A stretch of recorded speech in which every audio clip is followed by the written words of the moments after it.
Hello, this is Mike from PRM Filtration.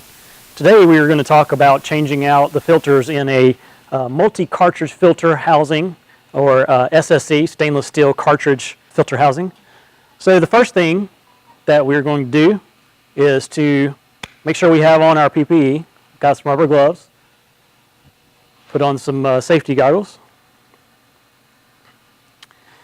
What we're going to do is to make sure that all pressure is taken off of this to begin with, and so we'll open up any valves to make sure that the pressure is taken off of the housing itself. Then we're going to want to turn these eye bolts, loosen them. If you have any sort of tools to help you get a little bit of leverage, I have you can just grab any tool in your toolbox, maybe a wrench or a screwdriver, and you can always use that just to loosen these up just a little bit. Gives you a little bit of leverage until they're able to be turned by the hand.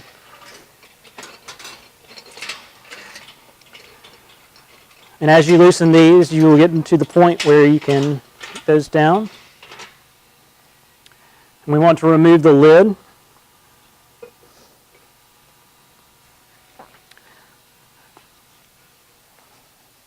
That to the side. Now, a lot of times when you are checking your housing, you're going to want to check your O-ring to make sure it's in good shape. This one is. You're then going to want to take this cover plate and loosen it so that the plate can come off.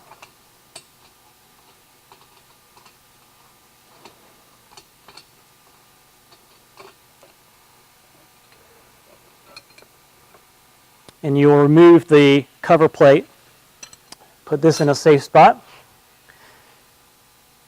You then will remove these holders, and these are actually three pieces. There's like a little cap and a little piece that goes on the filter and then a spring in the middle. And these keep pressure down on the cartridge filters to keep them from moving. You put those to the side, and then you will pull your cartridge out to replace it. You're going to want to have replacement filters. You can get these PRM Filtration NSF certified filters at PRM Filtration, shop.prmfiltration.com. And you're going to want to repeat that for as many cartridge filters that you have. This particular housing has 5. I've now put the new filters, installed those into the housing, and put the caps back in there. Take the plate, line those up accordingly so that the filters are in the right position.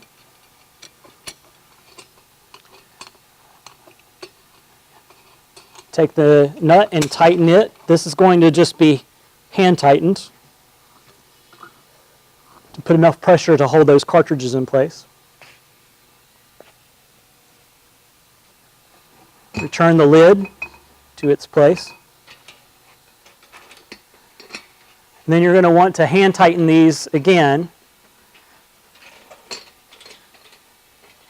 It's kind of good to go in kind of a flange order or cross pattern to make sure that you're not squeezing down on one side, and it could potentially cause a leak later if you are tightening one side down and the other side doesn't get as tight.